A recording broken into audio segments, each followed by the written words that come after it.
Hello and welcome. This is a history of medieval philosophy, and I'm Mark Thorsby. This is the first introductory video to a new series, The History of Medieval Philosophy, a set of lectures that's going to take us, beginning with the work of St. Augustine, all the way through a variety of major thinkers to William of Ockham, of course, including major people such as Peter Abelard, Thomas Aquinas, Bonaventure, Anselm, and so forth. So this video series is going to take a look and offer you a sort of tour of medieval philosophy. And what you're going to find is it's much more sophisticated and much more interesting than you might think. So what I want to do in this video is really just go ahead and begin by telling you about who some of these major thinkers are that we're going to be covering. Some of them we won't be covering. But also emphasize and point out what some of the key problems are philosophically that really animated the philosophers and theologians of the Middle Ages. So this is a history of medieval philosophy, and so what I want to do is organize the lecture like this. I want to talk a little bit about what exactly counts as medieval. What are we talking about here? This is, of course, in the history of philosophy. And typically in the history of philosophy, we have three major periods, if you will, at least within Western philosophy or Occidental philosophy. We have the classical period, the medieval period, and the modern period. In the modern period, it really sort of encapsulates our own day, I think, as well. Though people also talk about the postmodern. And depending upon how people want to think through the history of philosophy, there's a whole different range of ways we can understand it. But those are the three major periods. And so we're going to sort of ask ourselves what counts as medieval. In fact, my own view is that instead of seeing the history of philosophy as sort of these three main periods, rather we should understand it as something that's continuously growing and evolving and responding to the cultural conditions in which these philosophies are being written. For instance, we're going to see that there's a close relationship between religion and theology and philosophy during these periods. There was secular work that took place, and there were people who argued for the division between theology and philosophy, but that by far was not the mainstream. So we're going to ask the question, what counts as medieval? And who were these medieval philosophers? I'm going to give you sort of a timeline, a breakdown, really closely following the textbook we're going to be using. And in fact, just to emphasize to you, this is the textbook that we're using. This is a great edition if you're doing it electronically. It's the Kindle edition of this book, and you can see it's really quite nice because you can easily jump around through the book. You can take your notes, you can look up words and definitions. So it's a great way, especially when we're doing philosophy of the Middle Ages, because it's likely that many of you watching and many philosophers today haven't really read much medieval philosophy. Now, I have to admit right now, I myself am not an expert in medieval philosophy, but I've read quite a bit of it. My emphasis and speciality is in modern philosophy. So there's others out there who have done tremendous work, and so don't let this video be the end of your research. Maybe just let it be the beginning of it. But this is a great text we're going to be using. It's sort of an anthology of key authors throughout. Now, there's many other authors. Despite the fact that this book is a very, very big book, if you buy it in hard copy, there's much written on these problems. So anyway, let's sort of jump into it. So we're going to talk about who these medieval philosophers are. We're going to see key problems emerge as we do this sort of summary of what some of these major thinkers are. What I want you to do in this video is sort of give you a sense of the evolution and the way in which medieval philosophers are consistently responding to each other. But really based, we'll see, on a foundation that derives primarily from Aristotle and Plato. And so, and also, of course, the Christianity and Islam played major roles in the development of both Aristotelian philosophy and Platonic philosophy. And then Jewish philosophy, in many ways, builds upon the early Islamic philosophers, and as well as Augustine. And they're actually, these thinkers are in dialogue with each other, though since it's also a religious, there's a lot on the line for these folks. So we're going to then, of course, just quickly talk about, and I want you to think about, what is this relationship here between religion and philosophy or religion and theology. So let's jump in here. What is medieval? Now, first and foremost, there's no exact agreement on what counts as medieval. Of course, medieval, we're going to see, refers to the Middle Ages. In fact, many different thinkers, some thinkers say that the Middle Ages occurred between the 2nd and the 14th centuries, right? Roughly after the classical and early Roman period, and then up to the Renaissance. Others argue that no, it really begins, the medieval period begins in the 9th century and goes to the 14th century.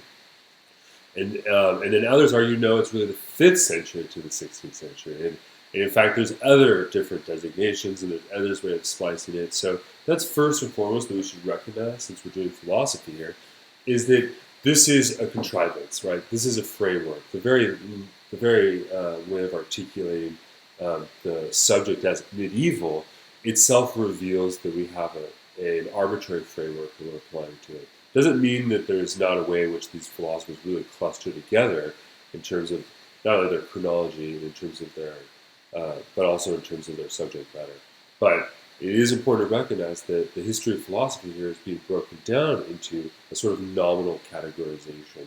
There's nothing natural about it. In terms of the medieval, the word itself comes from the Latin medium, evam au, and I don't know Latin, I don't speak Latin, so I'm sure there are those of you out there watching who will gasp at the way I pronounce that, so please be kind to me. But we have the medieval here just refers to the Middle Age. It was actually coined in the 19th century, so the very notion of the Middle Ages or the medieval period is something that's actually quite new. And as you can see, it's part of the framework in which the moderns view the past. So it was coined in the 19th century and is actually had as a negative connotation. And that's because it was really seen, it's also referred to as the scholastic period within philosophy, or that's one of the elements of medieval philosophy. And then in the 19th century, the idea was that the ancient philosophers, Plato and Aristotle, were doing, if you will, original contributions to the subject matter. I mean, they were forging the subject matter itself, creating what we know today to be philosophy, at least Western philosophy. And of course, in the modern period, which really begins in the Renaissance and is debatable, but ultimately I think the major figure of Descartes really ends the medieval period, at least in philosophy. Because after Descartes, you no longer have a consistent reference to Plato and Aristotle.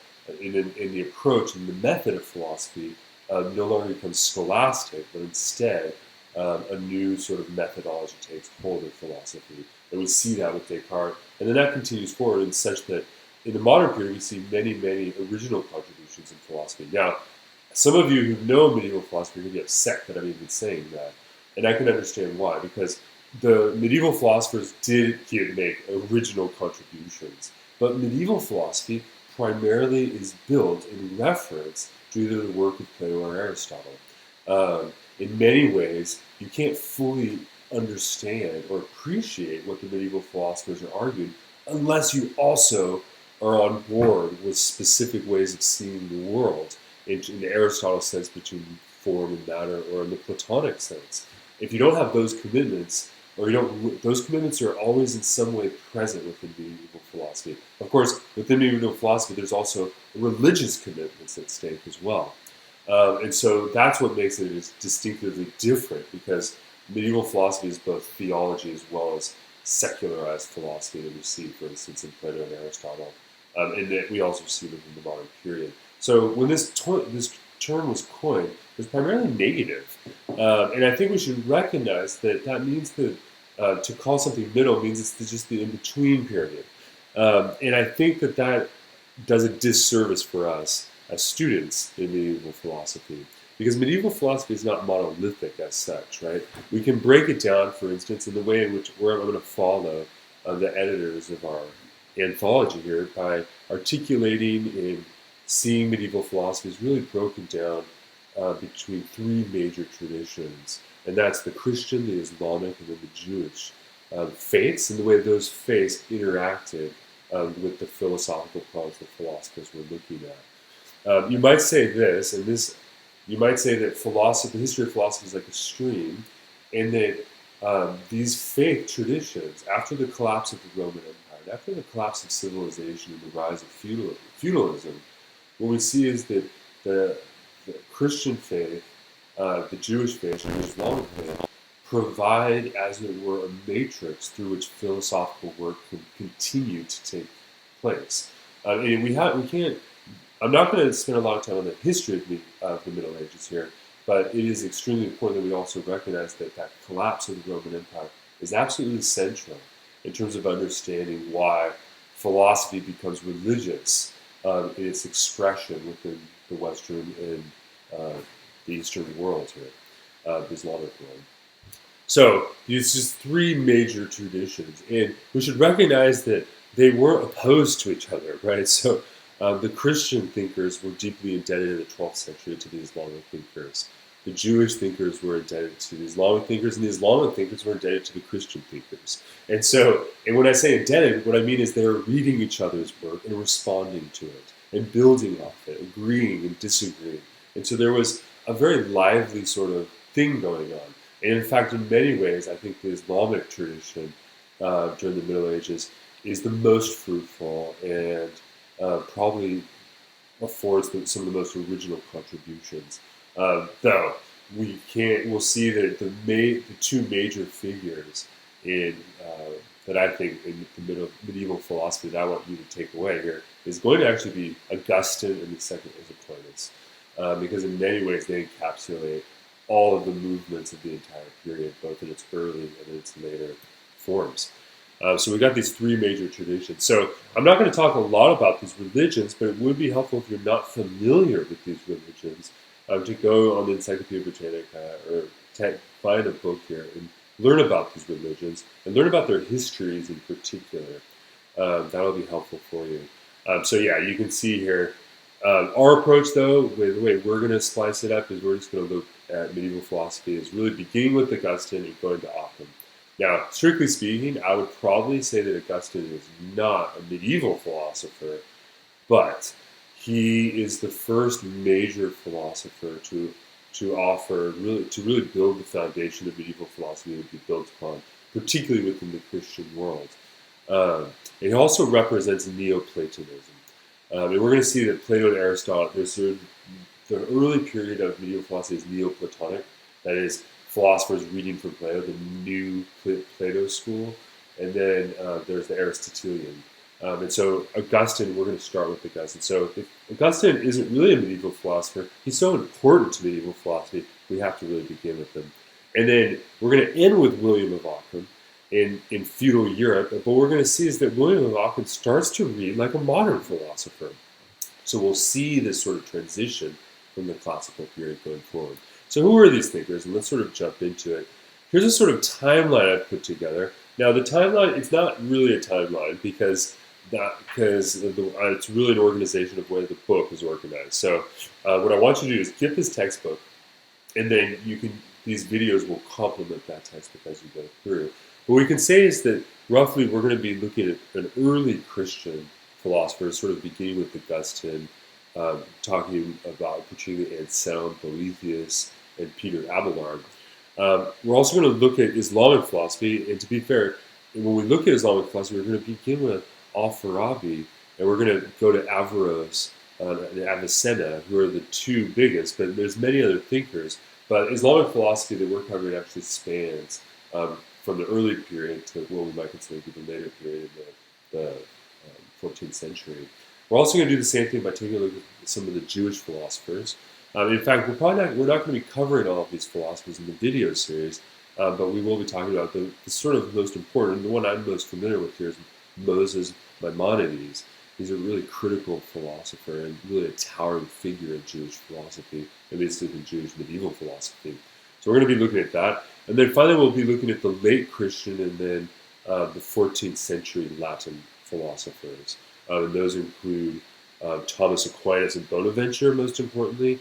Bonaventure, he's not typically seen as one of the more towering figures, but that's because he's always juxtaposed with Thomas Aquinas because they were contemporaries and they actually knew each other, but they're also opposed to each other. And Thomas Aquinas was such a ferocious philosopher that I don't think Bonaventure gets all the credit he's due.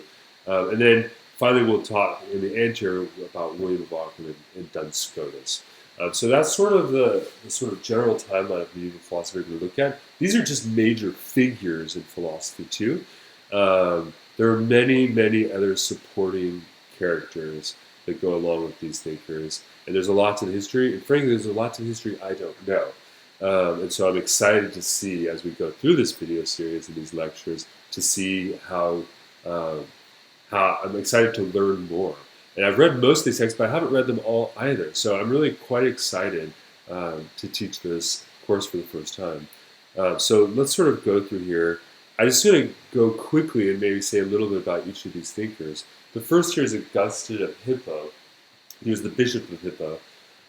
And he lived from 354 to 430, roughly. Really at the end of really towards the end and the collapse of the Roman Empire.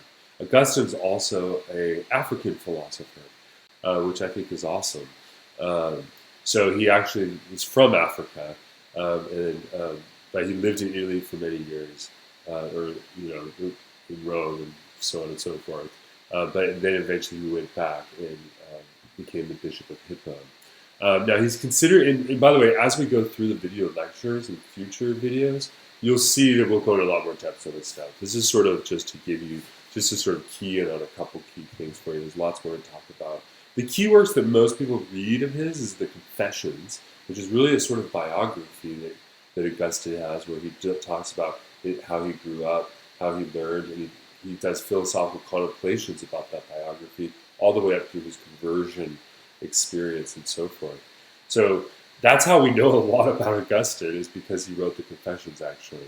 And it's a really exciting thing to read, actually, because you get a sense of what the late Roman Empire was like. And you get a sense, a flavor of that. And probably the most important philosophical work of his is The City of God, in which we really see a bifurcation of the notion of theology and philosophy, but we also see this notion between the world and heaven, and we see essentially Augustine taking Plato and retooling Plato in the Platonic philosophy, in the theory of the forms, etc., retooling it to really give a strong theoretical foundation for Christianity. Up until this period, there were, of course, Christian thinkers and Christian philosophers, but Christianity did not have, and people who are historians of religion may disagree with me, but during this period, before Augustine, there's not a robust theoretical foundation theologically. There are beliefs, and there's certainly there's doctrines, but it hadn't, the reasons behind all that stuff had not been established or articulated, and we really see that happening in Augustine's entire work, and not just The City of God. He's actually a prolific writer, and we have lots and lots of his work survives, which is. And you're probably wondering, how come all of this work is surviving even at the end of the Roman Empire? Was it the Dark Ages? Why wasn't all of his works lost? Well, the answer is because after the collapse of civilization and the collapse of the Roman Empire, what we see is that learning breaks down, institutions disappear, and as a consequence, historical records disappear, and education disappears. And a lot of things, mathematics begins to disappear. But basically monks throughout the Dark Ages kept philosophy alive, and they maintained libraries, and they maintained education. And so because of Augustine's importance as a Christian, in the way in which he combines Christian beliefs within their tradition to the philosophy of Plato, what we see there is that in a certain way, Augustine's work was saved, and on top of it, it provides a fabulous window for us to help keep Plato alive. And in fact, what we're going to see is that in the early Middle Ages, Plato's texts were well kept and well known because of Augustine, essentially, but Aristotle's texts were essentially lost to the Western world. But the Islamic world was able to maintain that knowledge of Aristotle. So we see tremendous Aristotles. Now, of course, they knew about Aristotle. They had some works, but much of the corpus that we have access to today, they did not have access to. Not until later in the 11th and 12th centuries do we really see the reemergence of Aristotle within the Middle Ages. So, but Augustine here, those are some of his key works. In fact, we're also going to be reading The Teacher, which is a dialogue between Augustine and his son about what it means to use language, which will be very interesting for us next. That's going to be our next video. And so he's really considered probably the most important medieval philosopher until St. Thomas, or except St. Thomas. It sort of depends on who you're talking to in terms of who's more important. And of course, other people in other traditions will see it very differently, and that's fine as well. Now, what are some of the key claims that Augustine articulates? One of them is the notion of creation ex nihilo, the idea of creation from nothing. In other words, that something comes from nothing, right? And so there's important theological reasons for why Augustine wants to argue this. And so but it raises this fundamental problem, and this is a fundamental break between Augustine and the Christians and the early classical Greek thinkers who believed in the eternality of the world. Right? They saw the world as being cyclical, so they never had a problem about creating. They never needed a notion of creation because the world just always had been. But because of the book of Genesis and the belief that God creates the world, the question becomes, well, is there a world before God? If there is, then is God really God? So ultimately, Augustine articulates this notion that there is such a thing, or this philosophically, he wants to argue for this notion of creation from nothingness, which certainly Plato and Aristotle would have found absolutely absurd. But maybe I'm not prepared. These are all possible topics you can write your papers on. There's also the problem of evil, which has occupied him for a very long time. In fact, Augustine was raised a Christian, and then partly in response to the problem of evil, the fact that horrible things happen in the world, he gave up Christianity, thought it was crazy, and then he became a Manichaean, which in Manichaeanism, it's this notion that there's two major forces, light and dark, good and bad. It's not basically, but it's very similar to sort of the Jedi ontology from Star Wars. And he became a Manichaean, but then eventually he left Manichaeanism and came back to Christianity. And so it was a problem that occupied Augustine his entire life. And in many ways, he offers a very honest account of it, one in which I think he himself is never able to fully come to a conclusion on. Also, he is important in terms of epistemology because he introduces this notion of how knowledge is gained, and he thinks it's gained through God, essentially. So knowledge is gained through a rational inspection, not empirical experience. But it's the mutable ideas in knowledge that are gained through rational introspection.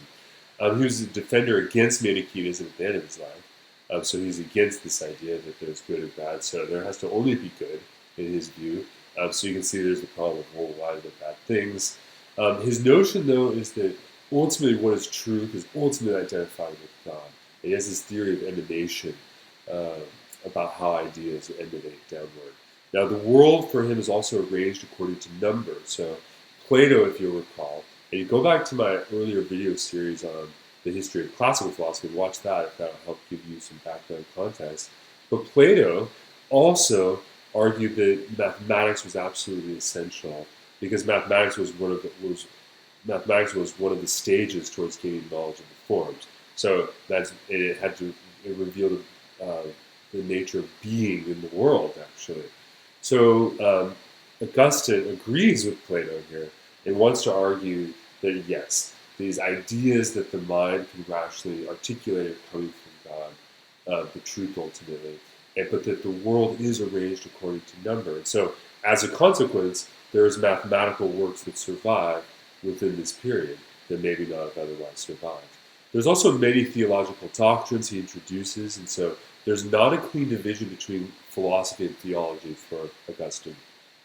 There is and there isn't. He's clear on who Plato was and the philosophers, but in terms of the object of study, for Augustine, his theological considerations are understood philosophically.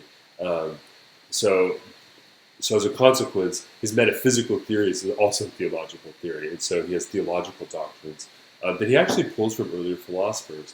For instance, the notion of seminal sin, which actually pulls from a theoretical idea that came from the Stoic philosophers of the Roman period. So Augustine, like all great thinkers, stands on the shoulders of the giants who came before him. Now, he also offers a very important account of freedom, and he anticipates many of the problems that actually occupy modern philosophy today, such as the freedom of the will, determinism, the problem of language, and many other issues. So he's a and also the problems of Descartes, right, and the problems of existence, and how do we know things exist. Augustine talks about all of this. In fact, Descartes' notion that I think therefore I am, or cogito ergo sum, right, is first really articulated by Augustine. So this guy is a major thinker. Oops, my thing came on. He's a major thinker. Now, there's sort of two cities in the city of God: the city of man and the city of God. And you can see here is that he has the way of his book, the City of God, as well as his theology and his metaphysics, ultimately resembles a Neoplatonic dualism. And he was also importantly a student of Bishop Ambrose, who's a very important figure in late Christian theology and philosophy. Let's move here, and I'm going to be a little bit quicker with some of these. We're going to be taking a look at Boethius. He lived here from 475 to 526. He's a late Roman philosopher as well. He's considered really the first scholastic theologian. We'll talk more about what scholasticism means, but you can see the root word there is scholar, and scholarship. And what we'll see is that because of the collapse of civilization, scholasticism is the notion of maintaining the scholarship of the previous ages and keeping and maintaining the education of people in those things. But because of the collapse of civilization at the end of the Roman Empire, or the rise of a fragmented feudal system of civilization, and the loss of education, what we see is that the entire education system is oriented around the study of the Bible and oriented around the study of the ancient works. And that continues all the way really up until you get the printing press, and then you can get your Descartes, and you can get these people. So in a certain way, there's a way in which philosophy might interestingly be here governed by a lack of technology. Or a lack of almost supply chain. So there's an interesting modern questions here. Boethius, of course, he mainly wrote in commentaries on Plato and Aristotle, and he provided very important commentaries that actually helped the reintroduction of Aristotle in the 11th and 12th centuries. So Boethius' commentaries on Aristotle helped the thinkers in the later Middle Ages figure out what Aristotle meant by all of these things that he was arguing. Some of the key ideas that he also talks about is he does distinguish faith from reason, but we also see one of the first major problems in medieval philosophy. In fact, you might say it's the most important problem. It's certainly the problem that seems to occupy them the most, and this is the problem of universals. And we'll talk more about this, especially when we get into Neoplatonic philosophy more in subsequent videos. But the question is what kind of beings do universal have? So if something is universal, so think here, if I have an idea, let's say the Pythagorean theorem is an idea, and it's universal. So the question is, if it's universal, or think here, that the Pythagorean theorem is going to work anywhere in the universe, literally, at any time in the universe. So you can go back to the beginning of the Big Bang. You can go into the future with the collapse of the universe, or whatever, the destruction of the Earth, when the sun goes supernova, at any one of those points, or if you go to a different galaxy, the Pythagorean theorem will still work. It's still true. It's universally true. So there's one question, which is how is it that we're able to recognize that that's universal? That's one question. But the other question is, if it's universal, what kind of being does this universality have? Does it have being or not? If it does have being, then you'd be a realist. If you don't think it has being, and really universals are just the names of things that we think, then you'd be a nominalist. We're going to see that philosophy in the Middle Ages eventually breaks down into these two camps of a realist and nominalist. But this problem of universal is absolutely essential to them. And you can see why they're interested in it as well, just at the get-go, because because of the tremendous importance of faith within the Middle Ages and the importance of at least for Christian philosophy, the Gospels and the Bible, you can see here is that if God's infinite and God's everywhere, then God's universal. So if God's universal, then that means, and God has being, then there must be some way in which universals have being. But it's one thing to talk about God, but the Pythagorean theorem. So you can see here there's this really interesting question. But many authors think, and I probably agree with them, that it occupies too much of their time. But anyhow, it's a very important problem. It really gets first introduced here by Boethius in a most prominent sense. But we see this distinction between their species and genus, where the genus is the universe of the species here. And how does this relationship break down? This goes to Aristotle's physics, or I'm sorry, his physics, as well as his logic and the way in which concepts get broken down. How does that relate to the problem of universals? Boethius' view is that, quote, they subsist in sensible things, but they're understood apart from bodies. We're not going to try to figure out what that means right now, but we will in I think a couple videos from now. We do see that Boethius distinguishes being, which is that which is. He distinguishes being from that which is. So he has sort of two senses of being: the difference between God's being and the being that the creatures, the objects that exist in the world have. Right. So this is how. So he sort of introduces this distinction in being, which is interesting. We'll explore it. He also offers his own philosophical definitions in his work. Now, one of the thinkers, I should say, it's not really a thinker, it's more of just a text we have. And today it's called the Pseudo-Dionysius of Areopagite. And I'm sure I butchered that name. But first off, who is Dionysius the Areopagite?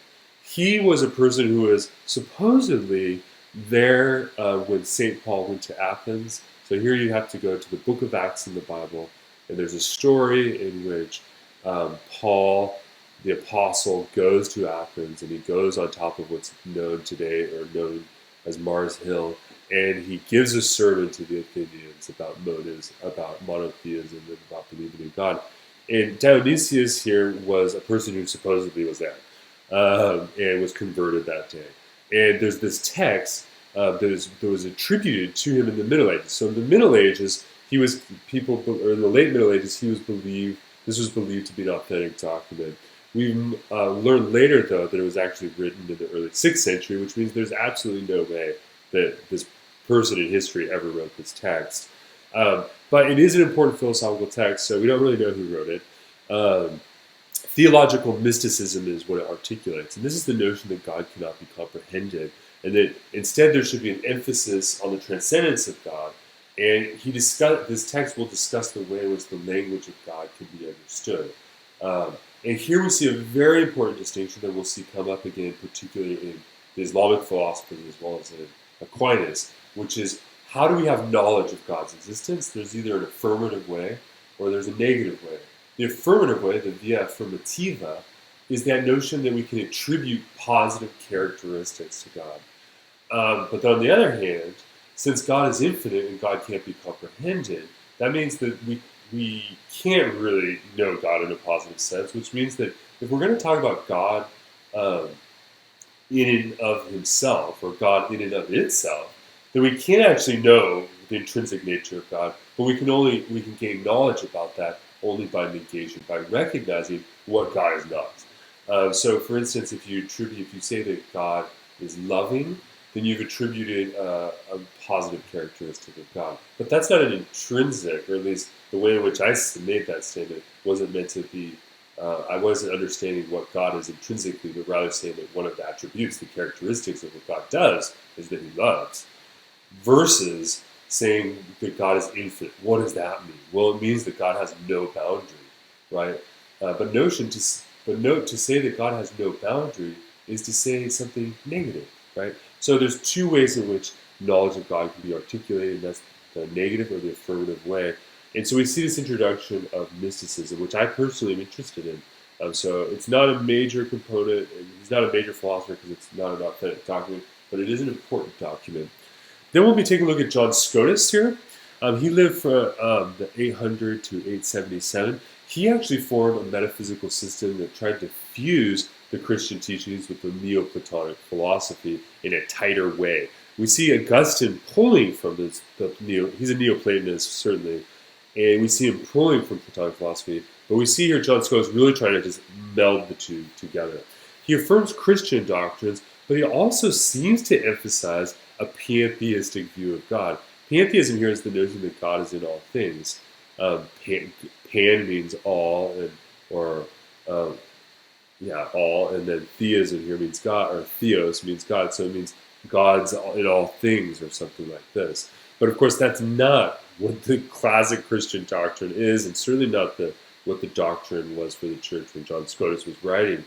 So it's interesting here that in his fusion of Neoplatonic philosophy, he seems to end up by articulating things that later thinkers in the Middle Ages would see as heretical. So he does argue that belief comes before understanding. And so he's concerned with the way in which faith emerges. And he interprets many of the scriptures as metaphorical rather than literal.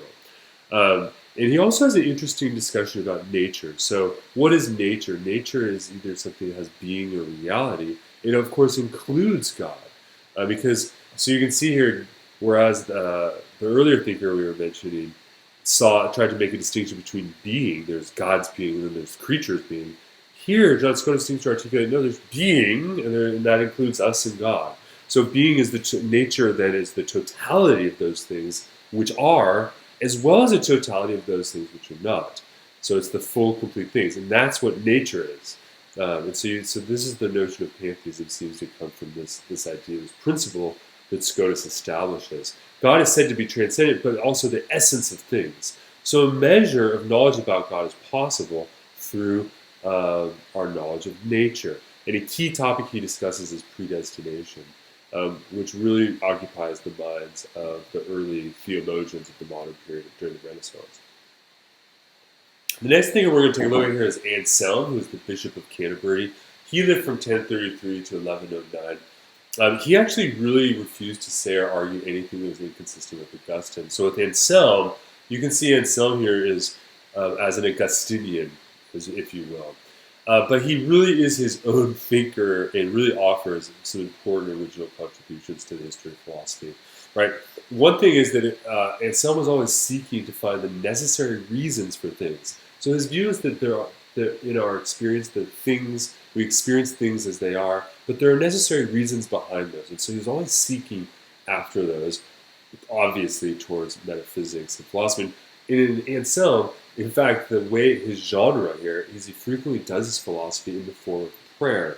So you can see a total fusion between religion and philosophy, or theology and philosophy for Anselm. Of course, he's a priest, and he's the Bishop of Canterbury, which Canterbury is in England, if you're not familiar with Canterbury. It's a beautiful, beautiful place. Now, he held that the incarnation and the Trinity could actually be understood by reason. The incarnation is the idea that God becomes man, the infinite becomes finite. And the Trinity is the notion that God is three persons, but actually just one person, which doesn't make sense either. At least not for most people, and certainly not most modern thinkers or theologians. And in fact, later on, the Catholic Church itself would articulate that the incarnation and the Trinity are actually mysteries of the faith, things which cannot be there can be a relationship between these doctrines and reason. But for instance, Aquinas would say that reason cannot deliver us knowledge of the Trinity or the incarnation. Only faith can. But that's not what Anselm thought. Anselm thought that you can see the Neoplatonism of Anselm here, right? Because of the preference for the mind and the preference for the forms and ideas that Plato has. You see it filtering through here is that reason has to be the basis. And so even these things which seem incredible must have their reasons. But later they're known as the mysteries of faith. Famously, he's the originator of the ontological argument. We'll, of course, read this. It's a reductio ad absurdum argument that says that if you define God as that which nothing greater can be conceived, and if you also agree that existence is greater than non-existence, then it will follow that the denial of God is absurd. Because if God is nothing can be greater than God, and existence is greater than non-existence, then God must also have existence. And if God also has existence, then to say that he doesn't exist is to say that God is both that which nothing greater can be conceived, and yet is that which I can conceive of something greater than, and which doesn't make any sense. And so, if you didn't catch that argument, we will cover it later, but that's basically the core argument. We're also going to be looking at Peter Abelard. He's one of the later philosophers within this late Latin period or early medieval period. And he lived from 1079 to 1142, roughly. He was an important teacher, and it's important here to recognize that within the Middle Ages, there's two types of curriculum here. The trivium, in which students' studies would focus on grammar, dialectic, and rhetoric, right? Learning essentially how the rules for reading and thinking, learning how to think better, and then learning how to present yourself. And there's also the quadrivium, which focuses on arithmetic, music, geometry, and astronomy. In many ways, this distinction mirrors what you might say is the humanities versus the sciences distinction here in terms of the curriculum and course of study. And Peter Abelard is at the core of this approach in medieval curriculum. Quote, it concerned the his work concerned the ontological status of universals, whether genera and species exist only in the mind, but also in reality. So there's that problem of universals. And he also articulated realism, with the doctrine that universals are not merely mental, and that this fitted in with the Neoplatonism of both Augustine and Pseudo-Dionysius, and it had been employed in interpreting the dogmas of the Holy Trinity, transubstantiation, and original sin. So we see here Peter Abelard articulating the realism, the position regarding the problem of universals, and he's sort of the first major camp, if you will, on the problem of universals. So you see this problem building throughout the Middle Ages. We're going to talk a lot about why that is. He also gave theology its modern conceptual sense. So he recognized the difference between philosophy as a secular enterprise in terms of what can be known according to human cognition, however defined, versus theology, which concerns the logic of how articles of faith or things of revelation can be understood and systematized and organized. So theology becomes separate, but his most important work actually is in logic. And I've encountered Peter Abelard more in logic than in any other subject, actually. He does write an important book here called The Four Books of Sentences, where he begins to articulate an important set of advances in logic. So, in fact, put it this way, although we've had major advancements in logic during the modern period, we can't discount the fact that there was logical work being done in the Middle Ages too. And Peter Abelard is one of these very, very important figures. You can take a look at the video channel, and I have a series on logic. Peter Abelard is a very important figure within that development. And one of his key ideas here is that man was created by God in the image of the divine logos. We see this emphasis on logos in Peter Abelard's work.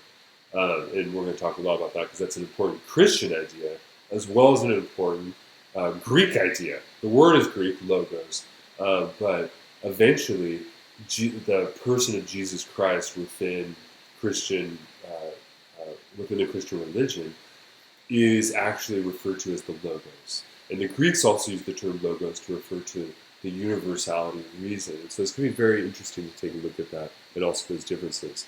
Okay, now let's talk quickly about some of the Islamic philosophers we're going to encounter. Al-Farabi, and if I'm mispronouncing this, I apologize. It's certainly not my intent. Lived from 870 to 950. And one of the things I want to emphasize here, I'm just going to take a quick note, partially a cultural note. We're living in it today. It's 2018 as I'm recording this video. But today there's tremendous strife within the Islamic world internally, as well as between the Western world and the Islamic world. If you want to splice and parse out the world like this, or between, if you will, the Islamic culture and Western secularized culture, there's been tremendous amount of tension.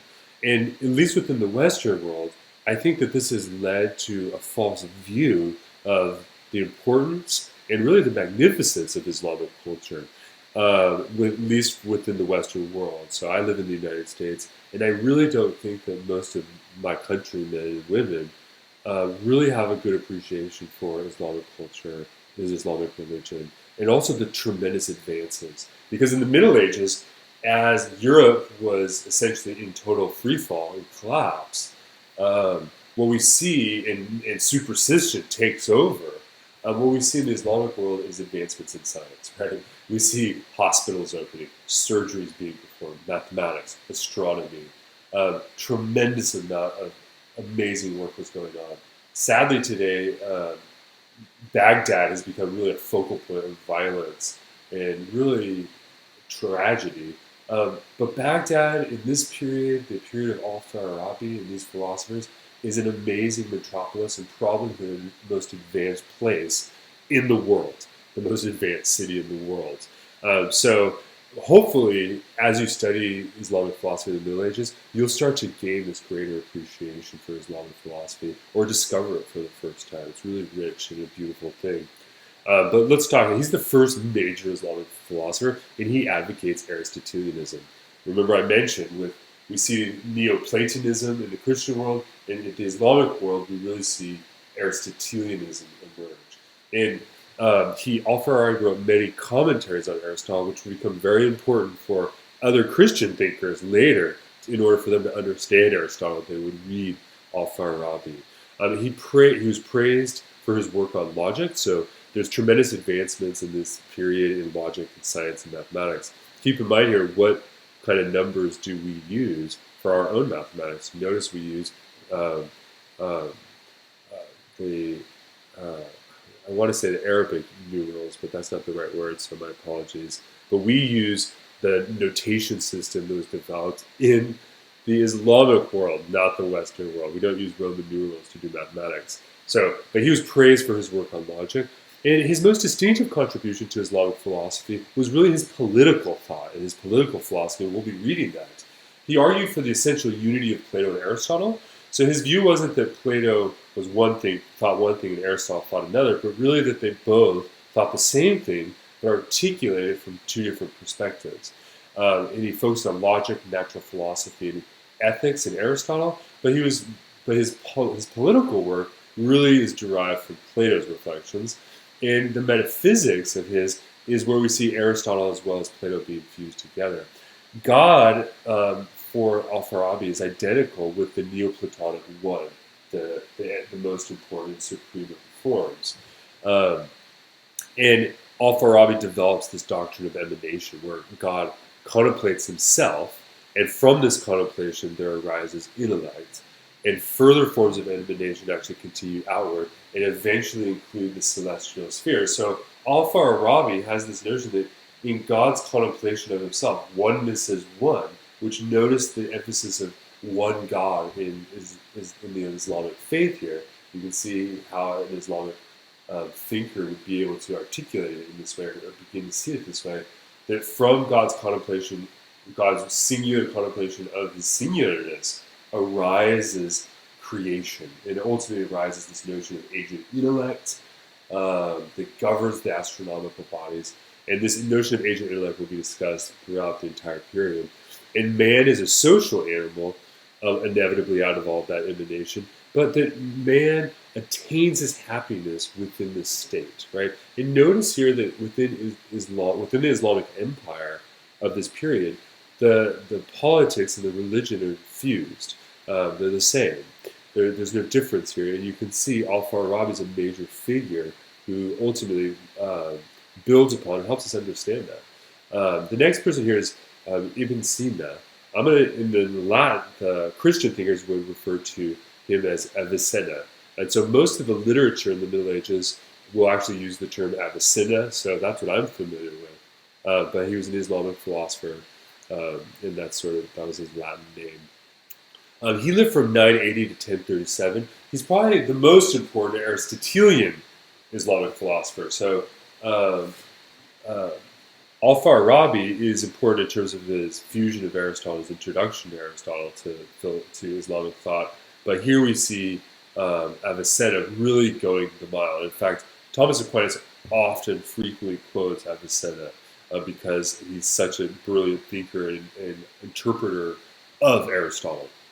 But he was also sort of if you will, a Renaissance man.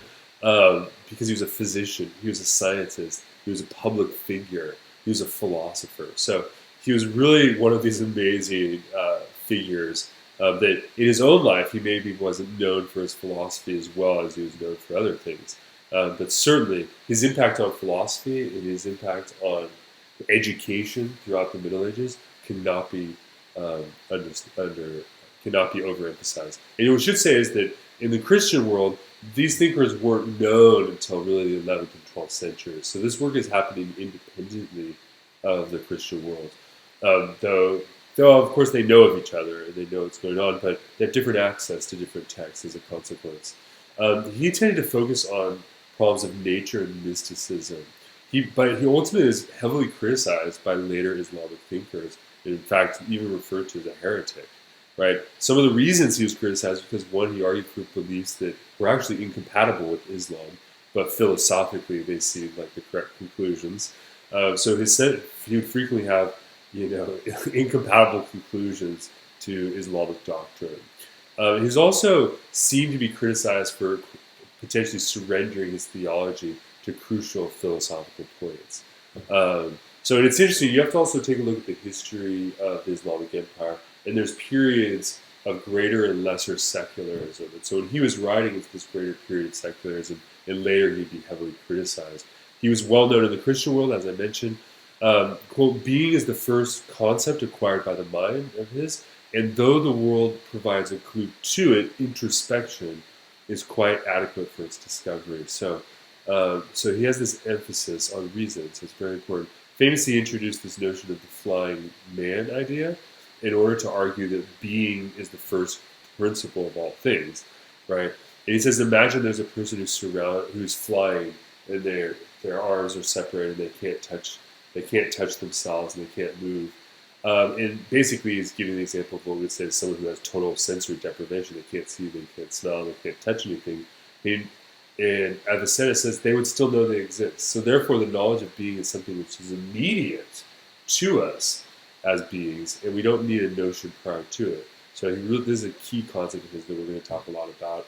But the knowledge of God is ultimately acquired negatively, so through the via negativa. Now, the next thing we're going to look at here, or the next important figure, is Al-Ghazali, who lived from 1055 to 1111. And he's sort of, if you will, Islam's Augustine. And when I was writing this, I don't mean that as an insult or to diminish Islamic philosophy, but the role that Augustine plays for Christian philosophy, Al-Ghazali plays for Islamic philosophy. So, and of course, in this course, we're going to really emphasize and talk a lot about Augustine, but I put that in here to sort of emphasize his importance. And I think he would have taken that as a compliment. He's not a Christian, but I think he knew who Augustine was. And I'm sure he would appreciate that. I don't know. And if that is insulting, my apologies. Right? But he was a spokesman for Aristotelianism, though. So again, it's Aristotle we see that was really informing the Islamic world. But he refutes certain Aristotelian doctrines in order to defend particular Islamic doctrines. So he was actually a well-known critic and skeptic of pure secular philosophy, if you will, and also a critic of Avicenna. And in fact, the book that we're going to be looking at here is his text, The Incoherence of Philosophers. Now, the irony here is he is a philosopher, and he's articulating philosophy, but it's a philosophy in which the theology has the primary place. And it appears that the philosophical ideas and the philosophical arguments are always in service to that theology. And when they're not, that's where the incoherence of philosophy begins for him. And he actually gives a critique of 20 primary and important claims that are held by Aristotelians. He had so you notice there that he liked Aristotle, but he critiqued Aristotle too. So you can see the way in which Augustine sort of took some of Plato's ideas and tried to make sense of Christian thinking. We see Al-Ghazali doing something similar, but using Aristotle. And he had a very, very high regard for mathematics. Of course, mathematics is in a high point in history at this time. And his work is concerned with the tensions between philosophy and the Islamic faith. Probably the next most important philosopher in the Middle Ages is within the Islamic world is Averroes, or Ibn Rushdi. And he lived from 1126 to around 1198. And he really represents the climax of Aristotelianism within the Islamic world, and then sort of the end of Aristotelianism within the Islamic world. And he wrote many, many commentaries on Aristotle. That's why he was given this Latin name, is because he was so well read. And he actually gets known as the commentator. In fact, Aquinas will, whenever you read Aquinas, and Thomas Aquinas refers to the philosopher, he's referring to Aristotle. And if he refers to the commentator, he's referring to Ibn Rushd, right? So the Christian world, the European world, is absolutely indebted philosophically to these Islamic thinkers. And so for those, given our modern circumstance, people should recognize that indebtedness. And also recognize that we have a duty to the Islamic world. Anyway, so he wrote these commentaries. He saw his goal as cleansing the bad interpretations of Aristotle that had developed over time. And there's many, many other thinkers here. And he was a critic of Avicenna, right? So Avicenna, they're always against him, sort of. But that's because Avicenna, I think, is more of a secular. He's not a secularist, that'd be wrong. But Avicenna, ultimately, he's willing to go where the others aren't. He's willing to go where it's inconsistent with theology. That's not the case here with Averroes. Instead, his view is that he wanted to argue that individual substances exist and that the mind distinguishes the essence from existence. And so he's also responding to this problem of universals. But we'll see this very, very important distinction from modern philosophy, and particularly for existentialism, between essence and existence. Now, he wrote on astronomy, and he defended Aristotle's picture of the Earth-centric model. So for those of you who aren't familiar, Aristotle's cosmology was the idea that the Earth was the center of the universe, and that the planets and the sun and the stars were rotating around us. And it's actually more complicated than people really explain. It didn't quite work mathematically, but in many ways, these thinkers in the Islamic period were able to actually to fix mathematically, at least to some degree, Aristotle's model so that it could actually have a predictive quality to it. So they didn't have the correct cosmology scientifically that we would talk about today, but they advanced Aristotle's cosmology. And he offered a metaphysical proof for God's existence. This is the proof from necessity and contingency. You can take a look at my video on St. Thomas's Proofs for God's Existence, where I go over this. But when we get to Averroes in our own video series, we'll review it again.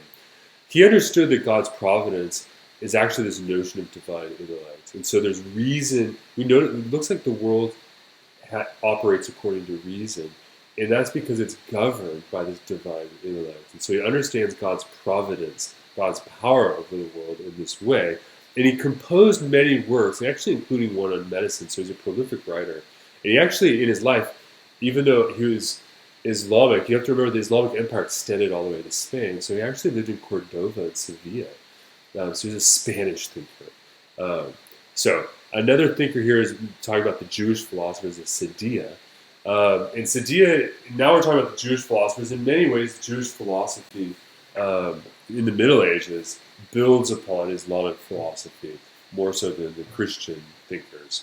And he lived from 882 to 942, and he's really considered sort of the father of medieval Jewish philosophy. And he bases his works on the doctrines of the Muslim dialectical theologians, but he was primarily focused on a philosophical interpretation regarding the interpretation of scriptures within the Torah. So he develops a very important book called the Book of Doctrines and Beliefs. And the reason it's important because before this, there really wasn't a systematic set of doctrines that were philosophically or theologically articulated for the Jewish faith. Now, he opposed the philosophical pluralism of the Muslims and Christian work of his own day and argued that it led to false opinions, doubts, and religious skepticism. Because in this period, particularly in the Islamic world, there's so much work going on. There's so many different ideas that Sadia thought that this leads to a whole bunch of false opinions. You have too much stuff going on. So he has this emphasis to unify.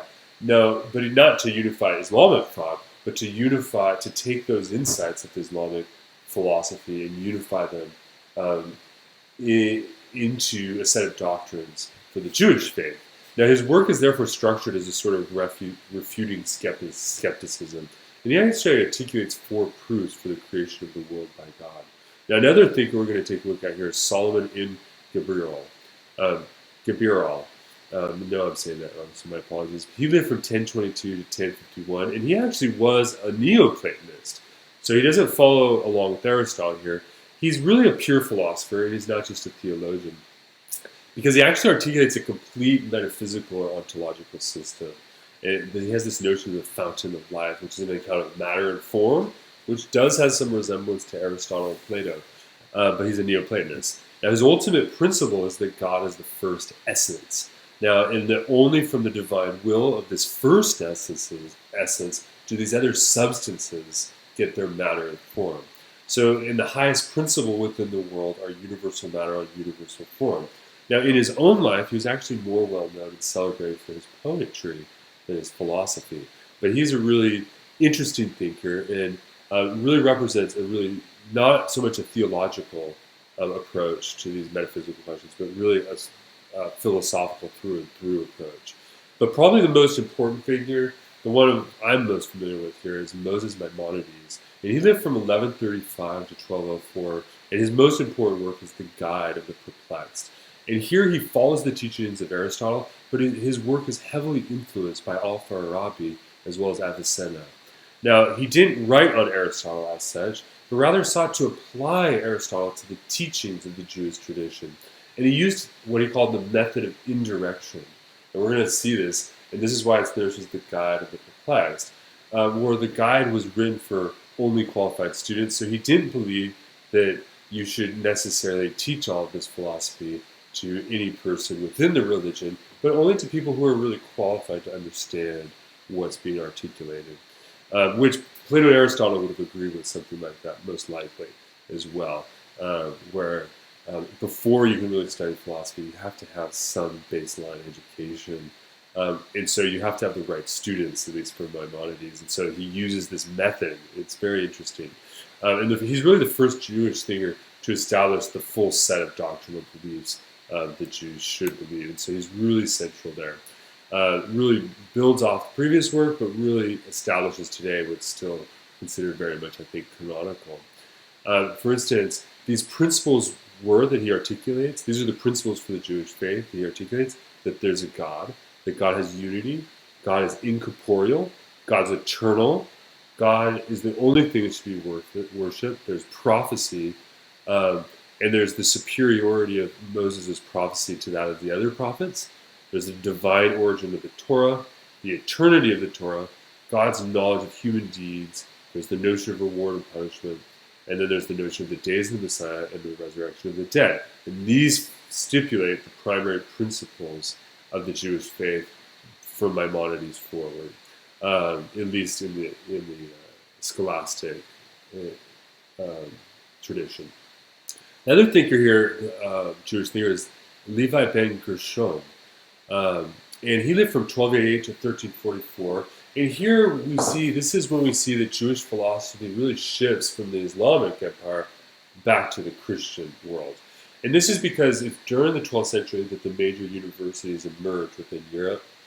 Civilization essentially is back, and you see University of Paris, Oxford University, and others begin to emerge during this period.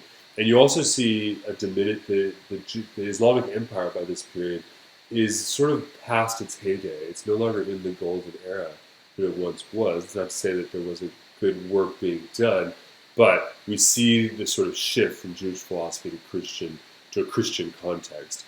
Because here you have to remember that the Jewish philosophy has no homeland in this period, right? There's no Israel, there's no centrality. So Jewish philosophy is a philosophy that's in a diaspora. And so it's in motion. It's very interesting. Here we see that they begin writing in Hebrew instead of Arabic. It's Aramaic numerals, I think. Anyway, consequently, many new commentaries on Aristotle and Plato were composed by these Jewish thinkers as they began to translate all of this previous philosophy, Islamic as well as ancient works. They began to translate them in Hebrew.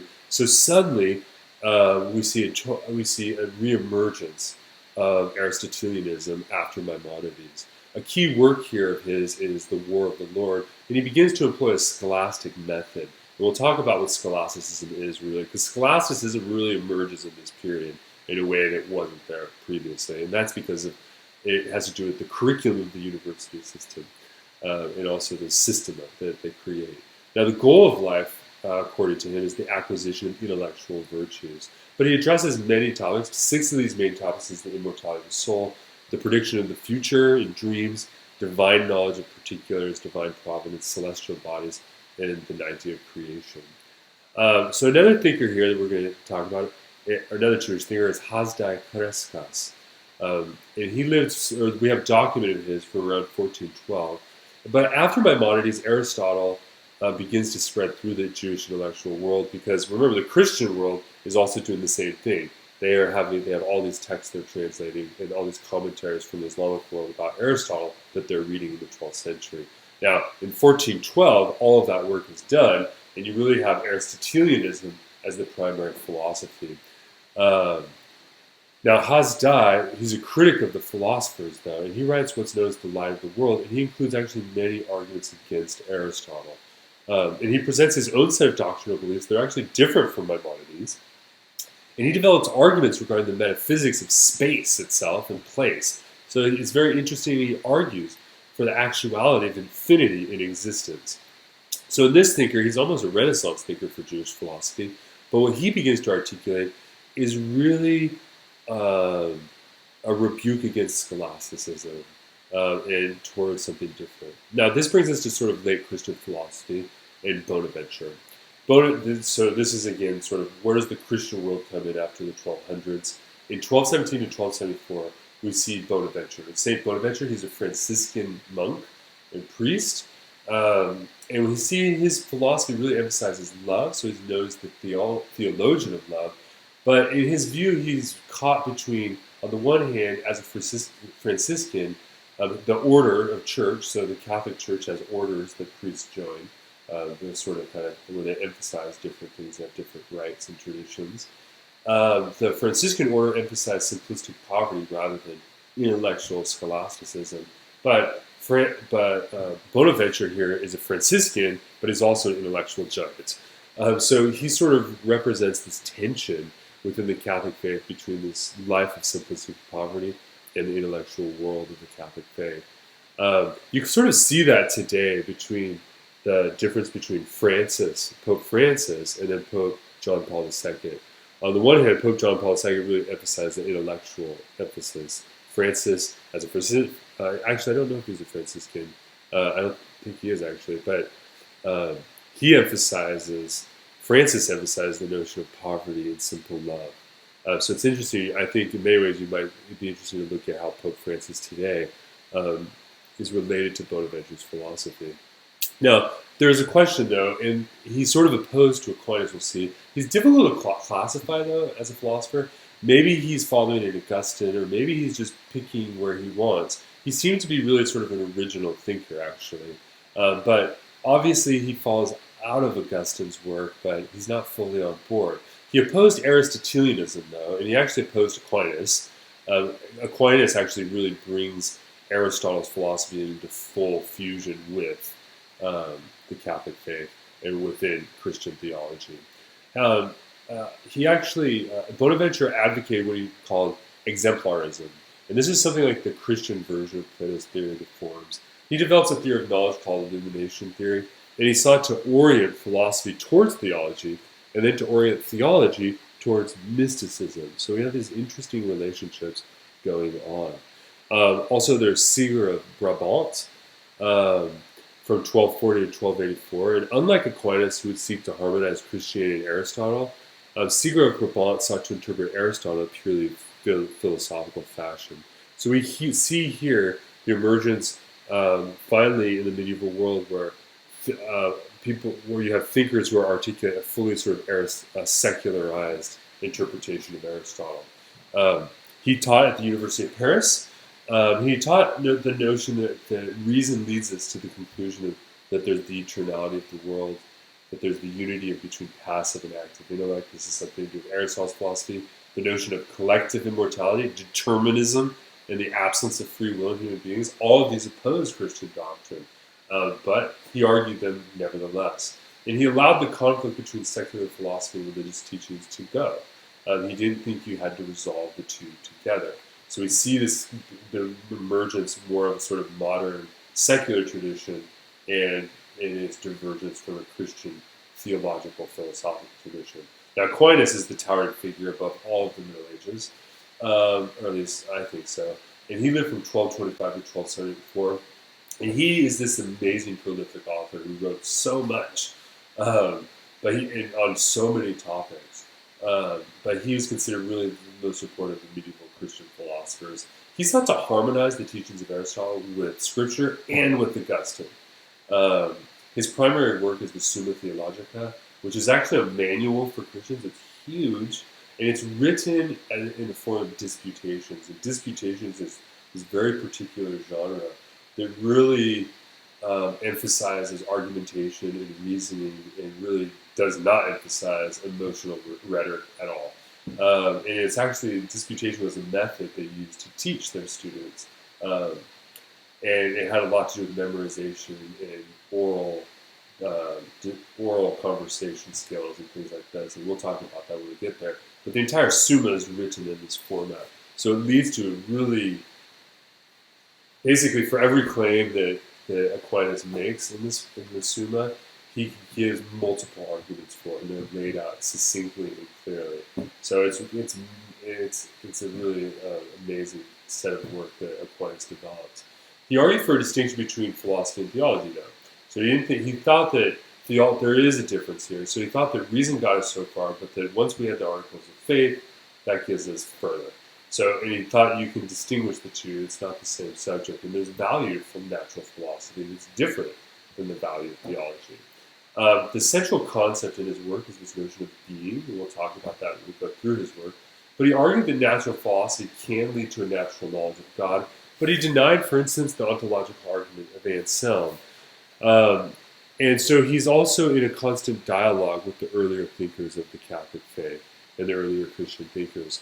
Today, he's actually considered the official doctor of the Catholic Church. So if you're Catholic, this is your philosopher. This is canonical stuff. So he's a very, very important thinker even to this day. Now, one thing to mention is the condemnation of 1277. During the early 1200s, the Church was condemned. The Church did condemn various theses by Aristotle, and there was a backlash against the emergence of sort of secular philosophy and secular teachings. And eventually, and this comes in the form of looking at Aristotle, who was a pagan, and eventually the teachings of Aristotle and the University of Paris, where Aquinas, Bonaventure, and all of these guys are working and teaching.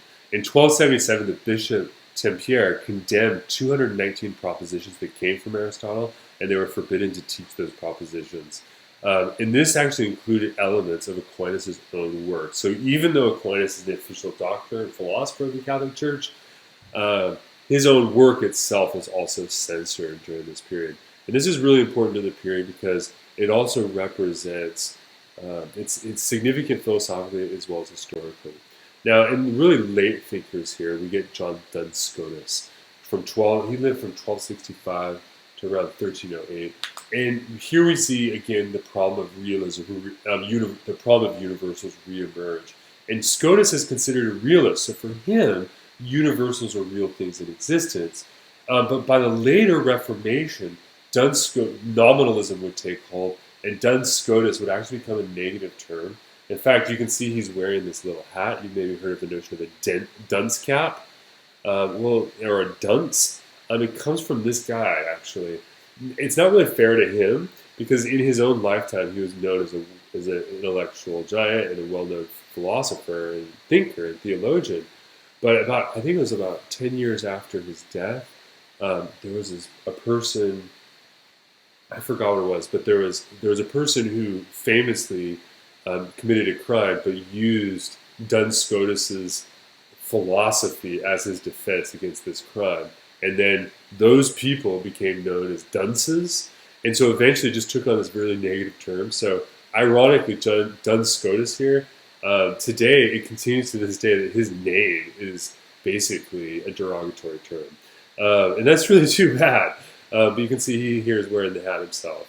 By the later Reformation, though, Duns Scotus would become his later turn. Now, in his own life, he was a realist, and he sought to defend Augustine's philosophy. So he's sort of a backlash against the rise of Aquinas' Aristotelianism. And he argued for the free will. He argued for a concept of voluntarism, and such that in order for the will to be free, it must be capable in some sense of choosing other than it does.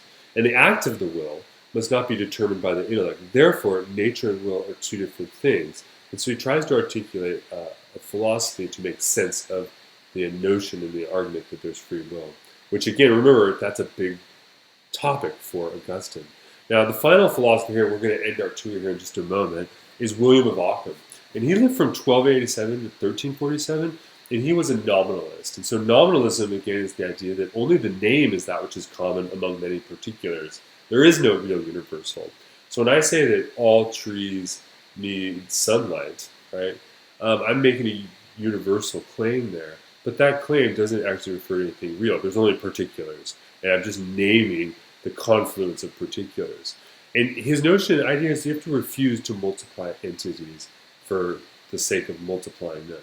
So the systematic deployment of technical devices from the logic of terms. He articulated what today would be known as the law of parsimony, or Occam's razor. And that's the idea that all things being equal, the simplest solution tends to be the correct solution. So what Occam does is he says, listen, what's the simpler solution? That when I say the Pythagorean theorem is universal, that somehow that has being that's real? No, the simplest solution is that no, those are just names for things, and therein is how they have a universality, simply a nominal universality. So that means that plurality shouldn't be posited without necessity, and this goes squarely against many of the teachings of the time. And so what we see here is that William of Ockham begins to really articulate a method for thinking for yourself. And it goes towards the notion of simplicity. So we see this sort of methodological and epistemological development in Occam, as well as a whole bunch of other interesting questions. So for instance, one of the questions that they were debating in the time period is, can God create square triangles? Right? Because that seems impossible, because squares are universally things with 4 sides. Triangles are universally things with 3 sides. So a triangle is not the same thing as a square. But if God has all power and God is infinite, then can God create a square triangle? And it's interesting here because Aquinas argues that God cannot. Not because God doesn't have all power, but because the question itself doesn't make any sense. So he would argue that God cannot create square triangles, such that triangles are always have 3 sides as a universal proposition you can always be certain of. That's not what Occam argues. Occam argues that no, God is all-powerful. And that means that God's power is such that God can do whatever he wants, including creating square triangles. That is, how could a 3-sided figure become and be at the same time a 4-sided figure? Well, we can't understand that because we're not God. But here's the thing is, remember, as a nominalist, we say that squares have 4 sides, all squares have 4 sides, but that's because we're referring to the way in which we name these polygons, right? That's nominalism, which means that God can create square triangles. We can't think those, but that's because our names get in the way. But the names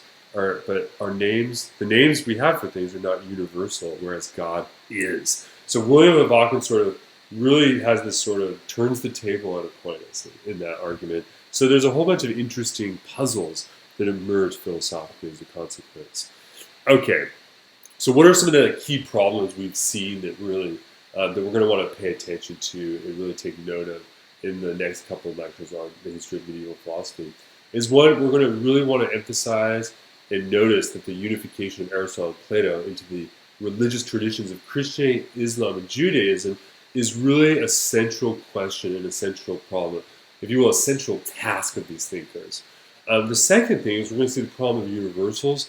Realism and nominalism is really quite important. And as we go through, you'll see it leads to a whole bunch of problems as well as claims that get made. And also, the relationship and the order between faith and reason is a central problem we see within the history of medieval philosophy. The other thing is, here's the same question. What is the relationship between philosophy and religion, medieval philosophy? All these thinkers have their own view, But ultimately, hopefully you will come to articulate your own view to begin to maybe understand better what the relationship in general is between philosophy and theology. So this is the first video, just the introductory video on the history of medieval philosophy. I know it's been a bit of a long video, but now you have a full tour of where we're headed and what some of the things are coming in terms of a general introduction. Thank you very much for watching. I'll see you guys online.